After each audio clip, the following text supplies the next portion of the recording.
1950 को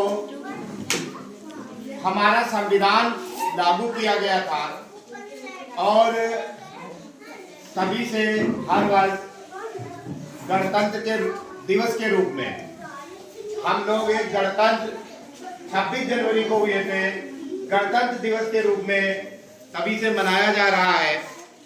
और इतना जरूर कहेंगे कि संविधान क्या है उस पर जरा बताएंगे कि संविधान की आज एक ताकत है कि हम सभी आज अपने अधिकारों के लिए खड़े हो जाते हैं, अपने कर्तव्यों का निर्वहन करते रहते हैं। ये ताकत जो है संविधान ने दी है। किसी भी व्यक्ति का, चाहे वो एक निम्न स्तर का हो या एक बहुत उच्च स्तर का हो, उसमें समानता का अधिकार संविधान द्वारा ही दिया गया है कि प्रत्येक व्यक्ति को समाज में एक समान दृष्टि से देखा जाए, समान दृष्टि से रहे। ये सब जो हमें अधिकार दिए गए हैं, इसी का देन है कि 26 जनवरी को आज हम गणतंत्र दिवस के रूप में मना रहे हैं। आगे इतना और बताएंगे कि आज के दिन राजपथ, जो कि अब कर्तव्य पथ के नाम से जाना जाता है नई दिल्ली में, वहां पर गणतंत्र दिवस की झांकियां व अन्य कार्यक्रम आयोजित किए जाते हैं। और उसी के साथ साथ प्रत्येक विद्यालयों में और इसके साथ साथ जो भी सरकारी संस्थान है, सरकारी भवन है, वहां पर गणतंत्र दिवस बहुत धूमधाम से मनाया जाता है। इतना बताना चाहेंगे कि अगर प्रत्येक व्यक्ति केवल एक अपने आप के अंदर सोच ले और अपने अंदर चाह ले कि हमें क्या करना है और क्या बनना है। ये कहा गया है कि बूंद बूंद से घड़ा बनता है। तो यहाँ पर हर व्यक्ति एक केवल अपनी जिम्मेदारी का निर्वहन करे।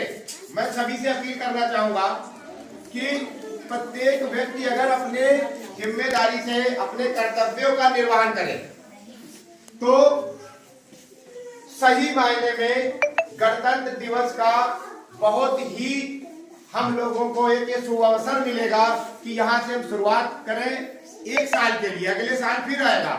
आज 26 जनवरी 2025 है, अगले वर्ष 26 जनवरी 2026 होगा।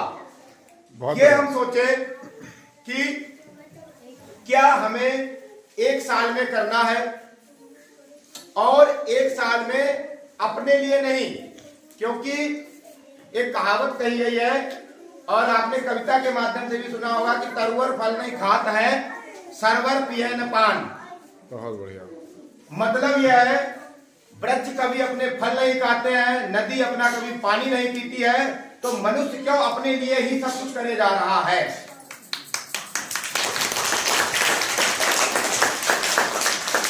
यहाँ पर इतना भी बताएंगे कि अगर कई बार आप सोच के देखो कि कुछ समाज के लिए, कुछ राष्ट्र के लिए अगर हम करते हैं तो वो भी घूम फिर के एक साइकिल में, जैसे कहा गया है कि पृथ्वी गोल है, हर प्रोसेस एक साइक्लिक होती है साइंस की फॉर्म में।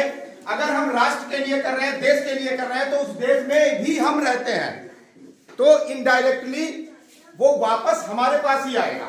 अगर प्राथमिक स्कूल अच्छे होंगे, प्रत्येक जगह प्राथमिक विद्यालयों में या अन्य जगह पर सही से कार्य होगा और अच्छे स्कूल बनेंगे, अच्छी शिक्षा व्यवस्था रहेगी, तो हम ये ना सोचे कि हम स्कूल के लिए कर रहे हैं, वो हमारे लिए ही है। उन स्कूलों में कहीं ना कहीं हमारे बच्चे ही पढ़ेंगे। क्या बात है। और उसका लाभ भी दूसरे तरीके से वो हमें ही मिलेगा। देखने में लगे कि हम उसके लिए, देश के लिए कर रहे हैं, लेकिन देश हमारा है तो वो हमारे लिए हो गया। यहाँ पे एक छोटी सी कविता है, आपने सुनी भी होगी, शुरू में हमने पढ़ी थी जब हम पढ़ते थे। वो आपकी 2 लाइनें सुनाएंगे। उसमें यही कहा गया है कि अपने लिए क्या, समर्पण करना, समर्पण करिए तो राष्ट्र के लिए करिए, दूसरे व्यक्तियों के लिए करिए, जिसको जरूरत है, जिसको आवश्यकता है उसके लिए करिए। और उसकी 2 लाइनें बताऊंगा कि तन समर्पित, मन समर्पित और ये जीवन समर्पित।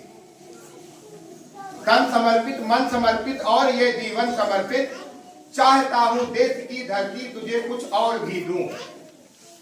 कवि ने लिखा है, भावार्थ को समझिएगा। चाहता हूं देश की धरती तुझे कुछ और भी दूं। मां तुम्हारा ऋण बहुत है, मैं अकिंचन। मां मतलब धरती मां।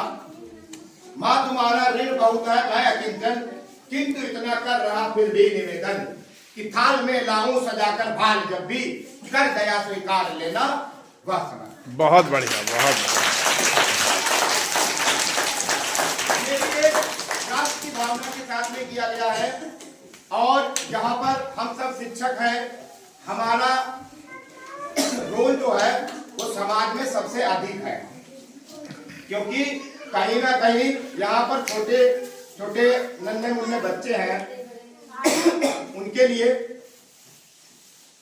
उनको बनाना, आगे उनके भविष्य को बनाना हमारे शिक्षकों के हाथ में है, हमारे साथ में। और अगर हाँ, शिक्षकों से भी पहले एक बात कहूं, प्राथमिक के शिक्षक से पहले एक और स्टेप आता है, वहां पर नाम आता है आंगनवाड़ी का। आंगनवाड़ी एक ऐसा संस्थान है जहां पर बच्चा सर्वप्रथम बैठना, उठना और चलना सीखता है। वहां से शुरुआत होती है बच्चे की शिक्षा की।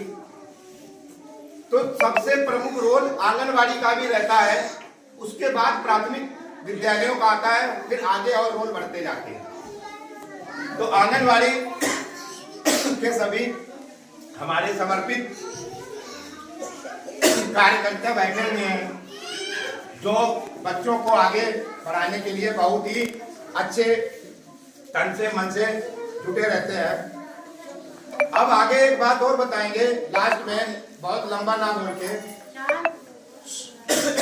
शिक्षकों के लिए कि गुरु गरिमा के पोषक हैं हम, गुरु गरिमा के पोषक हैं हम, पीढ़ी के निर्माता है, संस्कृति के रक्षक हैं हम, भारत भाग्य विधाता। ये शिक्षक के लिए 2 लाइनें मैं कहूंगा। सभी शिक्षकों को कहूंगा कि आप अपनी भूमिका का निर्वहन करते रहिए, राष्ट्र निर्माण अच्छे से होता रहेगा।